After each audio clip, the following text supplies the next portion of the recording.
স্বাস্থ্য মন্ত্রণালয়ের সবশেষ তথ্য অনুযায়ী সোমবার একদিনে নতুন করে ভারতে করোনা আক্রান্ত হয়েছেন ৩৫৮ জন।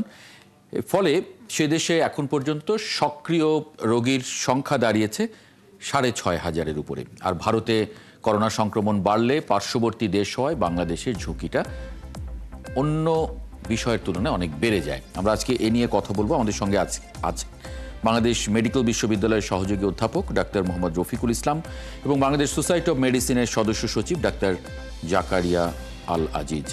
আপনাদের স্বাগত জানাচ্ছি সংবাদ জুড়ে। ডাক্তার রফিকুল ইসলাম, সারা দেশে করোনা ছড়িয়ে পড়ার আশঙ্কা দেখেন কিনা? কারণ আমরা এরই মধ্যে বেশ কিছু শনাক্ত হয়েছেন, কিন্তু আমরা তো আসলে সেই অভ্যস্ততাটা আমরা যখন করোনা আক্রান্ত ছিলাম মূল সময়ে, সে সময়ও কিন্তু পরবর্তীতে ছিল না যে পরীক্ষা করার। সুতরাং পরীক্ষা না করলে তো আসলে সঠিক সংখ্যাটাও নিরূপণ করা কঠিন। সেই জায়গা থেকে কতটা আশঙ্কা দেখেন? ধন্যবাদ। আমি প্রথমে ধন্যবাদ জানাতে চাই ৭১ টিভিকে, বিশেষ করে এই সময়ে যে গুরুত্বপূর্ণ একটি ইস্যুকে নিয়ে আপনারা আমাদের বাংলাদেশিদের সামনে উপস্থাপন করেছেন। যে আপনারা জানেন যে করোনা ভাইরাস এরকম একটি আক্রান্ত ভাইরাস, যেটি আমাদের এই পর্যন্ত পৃথিবীতে প্রায় ৭০ লাখের উপরে মানুষের মৃত্যুবরণ করেছিলেন তারা করোনা ভাইরাস আক্রান্তে। এবং শুধু তাই নয়, বাংলাদেশও এই সংখ্যাটি কিন্তু কম নয়, প্রায় ২১,৫০০ মতো এই সংখ্যাটি ছিল মৃত্যুর সংখ্যা। এবং আপনি গত ৫ তারিখে একজনের মৃত্যু কিন্তু বরণ করেছেন এতে। কিন্তু এতে আতঙ্কিত হওয়ার কিছু নেই। আমি প্রথমেই বলতে চাই যে যারা এই ব্যাপারটি নিয়ে কাজ করছেন তারা যেন সোসাইটিতে এটা নিয়ে আক্রান্ত হচ্ছেন বা হবেন, কিন্তু এতে আতঙ্কিত হওয়ার কিছু নেই, ভয় পাওয়ার কিছু নেই। প্রথমেই আমাদের যেটা আমরা বলি যে আপনারা যে একটি উপস্থাপন করলেন, যে বিশেষ করে যেহেতু পার্শ্ববর্তী দেশ ভারতে অনেক অঞ্চলেই ভারতের কিছু কিছু প্রদেশে এগুলো ছড়িয়েছে, এবং যেখানে বাংলাদেশিদের প্রায় আগমন হতো এবং বাংলাদেশিরা প্রায় ওখানে ভ্রমণে যেতেন, তারা বাংলাদেশে ওখান থেকে তারা ব্যাক করতেন ভ্রমণে যেয়ে। সুতরাং পার্শ্ববর্তী দেশ থেকে যেন সেটি না আসে এবং সেখানে ভ্রমণকে কীভাবে নিরুৎসাহিত করা যায় সে ব্যাপারে আমাদেরকে সকলকে সতর্ক করতে হবে। এবং এই রোগটি ছড়ানোর জন্য যেন আমরা প্রথমে থেকেই যেটা সাবধানতা অবলম্বন করতে পারি, বিশেষ করে আমাদের মাস্ক পরিধান করা এবং হাত ধৌত করা ভালো করে, এবং বিশেষ করে জনবহুল এরিয়া যেটি সেইগুলোকে কীভাবে এড়িয়ে চলা যায় সে ব্যাপারে কিন্তু আমাদের সাবধানতা অবলম্বন করতে হবে। এবং দেখা যায় যে আমরা যখন বিশেষ করে কোভিড-19 যখন বাংলাদেশে আক্রান্ত হয়েছিল কোভিড-19-এ, তখন কিন্তু আমরা প্রায় বলেছিলাম যে একজন থেকে আরেকজনের ডিস্টেন্সটা যেন 1.5 মিটার হয়। সেই ধরনের সাবধানতা অবলম্বন করলে তাহলে এটির সম্ভাবনাটাও অনেকাংশে কমে যাবে। এবং দেখা যাচ্ছে যে এখন অনেকেই ঢাকা থেকে তারা বাড়িতে গিয়েছেন এবং তারা আবার ট্রান্সপোর্ট করে আবার তারা কিন্তু ঢাকায় ব্যাক করবেন। সেখানে দেখা যাচ্ছে যে স্টেশনগুলোতে কিংবা বাস, ট্রেন এই সকল জায়গাতে যেন তারা মাস্ক পরিধান করে, সেই ব্যাপারে আমাদের যারা প্যাসেঞ্জার থাকবেন তাদেরকে যেন এই ব্যাপারে সতর্কতা অবলম্বন করানো হয় এবং উৎসাহিত করা হয় তাদেরকে মাস্ক পরানোর জন্য। তাহলেই এই রোগটি যে ছড়িয়ে যাওয়ার যে সম্ভাবনাটা কিন্তু অনেকাংশে রোধ করা সম্ভব। এবং সেই ব্যাপারে আমাদের সকলকে যারা এইটি নিয়ে কাজ করছেন কিংবা মিডিয়াকে আমি অনুরোধ করব যেন আপনারা এই ব্যাপারটাকে বেশি বেশি করে প্রচার করা, যেন মাস্ক পরিধান করা এবং সাবধানতা যে সকল ব্যাপারে করোনা না ছড়াতে পারে যে সকল আমি কথাগুলো বললাম সেগুলোকে যেন তারা ফলো করে, তাহলে এটি ছড়িয়ে পড়ার সম্ভাবনাটা অনেকাংশে কম। ভয় পাওয়া নয়। আপনার উত্তরের যদি আমি এভাবে ব্যাখ্যা করি যে ভয় পাওয়া নয়, কিন্তু সতর্কতাটা জরুরি। ডাক্তার জাকারিয়া আল আজিজ, আপনি কি দেখেন আসলে? এখানে আমরা তো আগের বারে অনেক কিছু শিখেছিলাম, আবার শেষের দিকে গিয়ে সেগুলো ভুলেও গেছি। এখন সেই জায়গা থেকে কি দেখেন? অনেকে টিকার কথা বলছেন, সেইটার প্রয়োজনীয়তা, একই সঙ্গে পরীক্ষা করানোটাও এখন, বা কোথায় পরীক্ষা করবেন, কিভাবে করবেন, সেইগুলো এখন দীর্ঘদিন হয়ে যাওয়াতে অনেকটা সহজলভ্যও নেই, সেই প্র্যাকটিসের মধ্যেও আমরা নেই। সেই জায়গা থেকে আসলে কি বলবেন? ধন্যবাদ ৭১ টিভিকে। আসলে একটা গুরুত্বপূর্ণ ইস্যু। আপনারা জানেন যে আমরা আমরা এই ক্ষেত্রে মানে যে এই ডেঙ্গি নিয়ে একটা এর মধ্যে আছি, আতঙ্কের মধ্যে। এর মধ্যে আবার কোভিড আসি আসি করছে। তবে একটা বিষয় যে করোনা ভাইরাস অনেক আগে থেকে ছিল। আমরা যে মহামারীটা জানেন যে খুব ভালোভাবে আমরা হ্যান্ডেল করেছি। অতএব আমরা করোনা সম্পর্কে প্রথমেই জানি যে আমরা কিভাবে হ্যান্ডেল করা লাগে, চিকিৎসা করা লাগে। এটা ভয় পাওয়ার কিছু নেই, প্রথম যেটা বলতে চাচ্ছি। আর যেটা বলতে চাই, এখন যেটা এসেছে আসলে করোনা ভাইরাস, এই ভাইরাসটার নিয়ম এইরকম, তারা মিউটেশন হয়ে চেঞ্জ হয়ে যায়। তো যখন করোনা ভাইরাসটা প্রথম আসলো, এটা হলো কোভিড-19, যেটা সার্স কোভিড-2 নামে পরিচিত ছিল, সে তার চরিত্র পাল্টে মিউটেট হয়ে এখন দুইটা, প্রথমে এর আগেও ছিল ডেল্টা ফরম্যাট ছিল, ডেল্টা ফরম্যাট পরে এবার হচ্ছে এবার আপনার ওমিক্রন। এই ওমিক্রন একটা ভ্যারাইটি এখন আমাদের দেশে আসছে। এটা হলো যেটা বলি আসলে, মানে এটা খুব ইজিলি ইনফেকশন, ট্রান্সমিশন বেশি হয় আর কি, কিন্তু মারাত্মক কোনো রূপ নিতে পারে না। এই ক্ষেত্রে আমাদের ভ্যাকসিনের একটা ভূমিকা আছে। ভ্যাকসিনেটেড হওয়ার পর এরা মিউটেশন হয়ে, মানে তার রূপ চেঞ্জ করে ফেলেছে। রূপ চেঞ্জ করে সে যেটা করেছে যে শরীর যে রোগ প্রতিরোধ ক্ষমতাকে পাশ কাটিয়ে কিভাবে ছড়ানো যায়, সে এই কাজটা করে আর কি। কারণ ডাক্তার রফিক ভাই যেটা বলেছেন যে আমাদের দেশে যে সংখ্যা দিল 1409 জন ছিল ডায়াগনোস, এর মধ্যে 134 জন, মানে 1409 জনের মধ্যে সাসপেক্টেড কোভিড টেস্ট করে 134 জন পেয়েছিল আর কি। এটা 9.5%, গত এক বছরের। এটা 23 না, জানুয়ারি 23 থেকে এটা 25 মে পর্যন্ত এই সংখ্যাটা খুব কম ছিল না বলা যাবে না। আমাদের দেশে করোনা মহামারী যাওয়ার পর থেকে কিছু কিছু ছিল, মারাত্মক আকার ধারণ করে নাই ভ্যাকসিনেটেড কারণে। এই হলো একটা কারণ। আর এটা খুব মাইল্ড ফর্ম করে, যদিও খুব ট্রান্সমিশন হতে পারে, কিন্তু ভয় পাওয়ার কিছুই নেই, কারণ এটা খুব মাইল্ড ফর্ম থাকে যদি না তাদের কোনো কোমরবিড কন্ডিশন থাকে। লাইক যেমন ধরেন কারো ডায়াবেটিস, হাঁপানি, সিওপিডি, অথবা হাইপারটেনশন, ওবিস পেশেন্ট, অথবা খুব এল্ডারলি পেশেন্ট এবং আনভ্যাকসিনেটেড যারা, তাদের কিন্তু মারাত্মক রূপ ধারণ করতে পারে। অর্থাৎ এখানে ভ্যাকসিনের একটা বিশাল ভূমিকা ছিল এবং এখন আছে, এটা আমি বলতে চাই। তো আতঙ্ক না, ভয় পাওয়ার কিছু নাই। এটা মারাত্মক রূপ কম ধারণ করছে, এটা মাইল্ড ফর্মে থাকে। জি জি। ডাক্তার রফিকুল ইসলাম, আপনারা প্র্যাকটিস করেন, সচরাচর রোগীদের খুব কাছাকাছি আসতে হয় এবং করোনা আক্রান্ত রোগী হলে আমরা আগে যে ধরনের সতর্কতা, বিশেষ করে সম্মুখ সারিতে যারা ছিলেন তাদেরকে প্রোটেক্ট করাটা আমরা তখন বারবার বলেছি যে এদেরকে, যারা চিকিৎসা সেবা দেবেন বা রোগীদের সেবা করবেন, প্ল্যানিংয়ে থাকবেন, তাদের প্রোটেক্ট করাটা খুব ইম্পর্টেন্ট।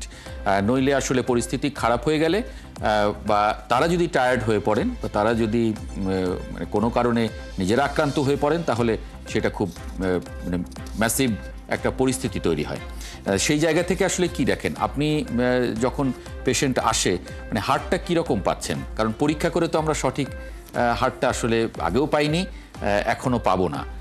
আমাদের দেশের মানুষ অত সচেতন হয়নি। ধন্যবাদ। দেখেন, আমরা আসলে আমাদের কাছে যে রোগীগুলো আসে সাধারণত কিছু উপসর্গ নিয়ে আমাদের কাছে আসে। উপসর্গের ভিতরে প্রধান থাকে সাধারণত জ্বর, কাশি কিংবা শরীর ব্যথা, অথবা দেখা যাচ্ছে যে তার খাবারের রুচিটা কিন্তু অনেকাংশে কমে যায়, অনেকের ক্ষেত্রে এটি হয়। তবে ডাক্তার আজিজ যেটি বলেছেন খুব গুরুত্বপূর্ণ কথা, সেটা হলো যে যাদের বিশেষ করে কোমরবিড ডিজিজ আছে, বিশেষ করে যাদের ডায়াবেটিক্স, হার্ট ফেলিউরের সম্ভাবনা, অথবা তারা আগের থেকেই বিভিন্ন ক্যান্সার রোগী যারা আক্রান্ত থাকেন, তাদের এদের ক্ষেত্রে আমাদের সাবধানতা অবলম্বন করতে হবে। তবে যারা এই রোগটি নিয়ে ডিল করছেন, বিশেষ করে শুধু চিকিৎসকই নয়, এখানে নার্স, তারপর ওয়ার্ড বয়, তাদের ভূমিকাটা অত্যন্ত গুরুত্বপূর্ণ।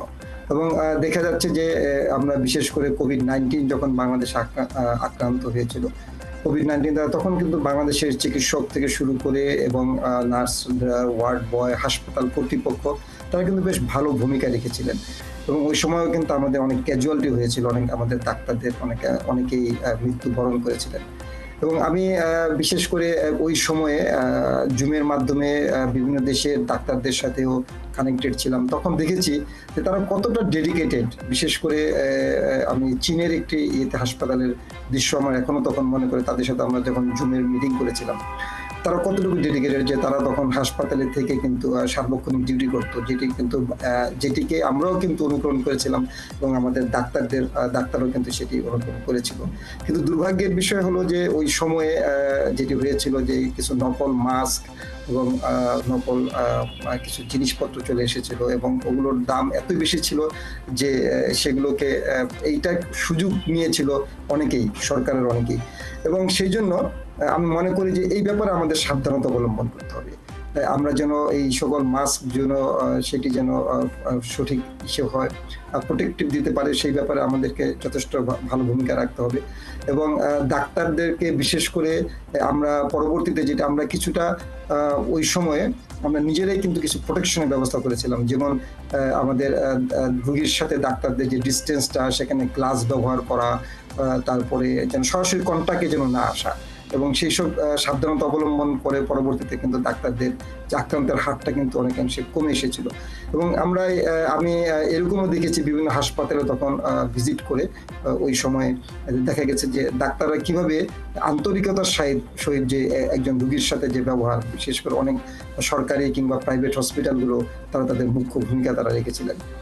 এই জন্য আমাদের যেটা উচিত যে ডাক্তাররা কিভাবে তাদের নিজেদের প্রোটেকশনটা প্রথম থেকেই করবেন, এবং সেইখানে আমাদের এটি যেহেতু আমরা এটি প্রথমে আমরা মোকাবেলা করে এসেছি, সুতরাং এটা সম্পর্কে আমরা ওয়েল ট্রেন্ড আপ এখন বর্তমানে।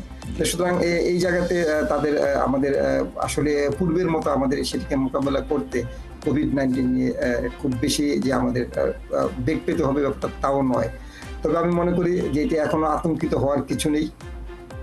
আমাদের হাসপাতালগুলোতে অ্যালার্ট থাকা এবং হাসপাতালগুলোতে অক্সিজেনের পর্যাপ্ত ব্যবস্থা রাখা, এবং বিশেষ করে যা ওই সময় আমাদের অনেকগুলো আইসিইউ স্থাপিত হয়েছিল কিন্তু আইসিইউ ভেন্টিলেটর সাপোর্টগুলো ছিল না, সেগুলিকে গভর্নমেন্টের নজর দেওয়া উচিত যে সেখানে কিভাবে তাদেরকে এখনো যে পর্যাপ্ত সময় আছে তাদেরকে ট্রেন্ড আপ করে তোলা, এই সাবজেক্টের উপরে তাদেরকে ট্রেন্ড আপ করে তোলা, তাহলে দেখা যাবে যে এটিকে মোকাবেলা করতে খুব বেশি বেগ পেতে হবে না।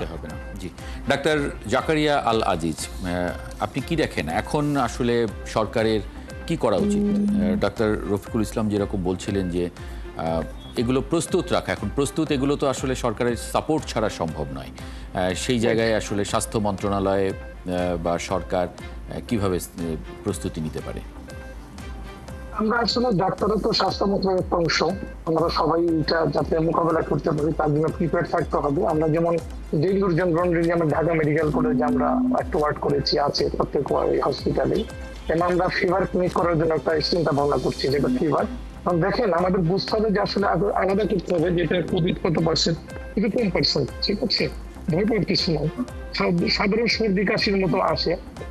আর রফি ভাই যেটা বলছে ভয় পাবো না, আমরা আগে মানে ডায়াগনোসিস করাটা ইম্পর্টেন্ট এখানে, ঠিক আছে।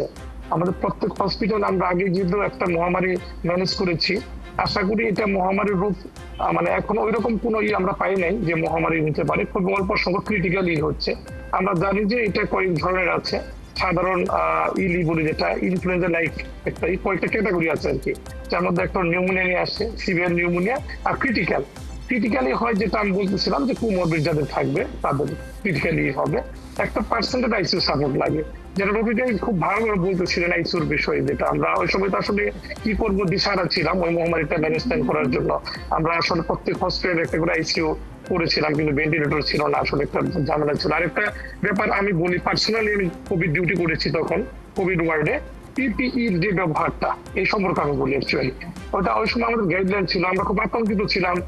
সাধারণ জনগণও দেখতাম যে রাস্তাঘাটে পিপিই পরে চলছে, অ্যাকচুয়ালি ওরকম ফার্স্ট ইন্ডিকেশন ছিল পিপিই পরার, ইন্ডিকেটেড ছিল শুধু।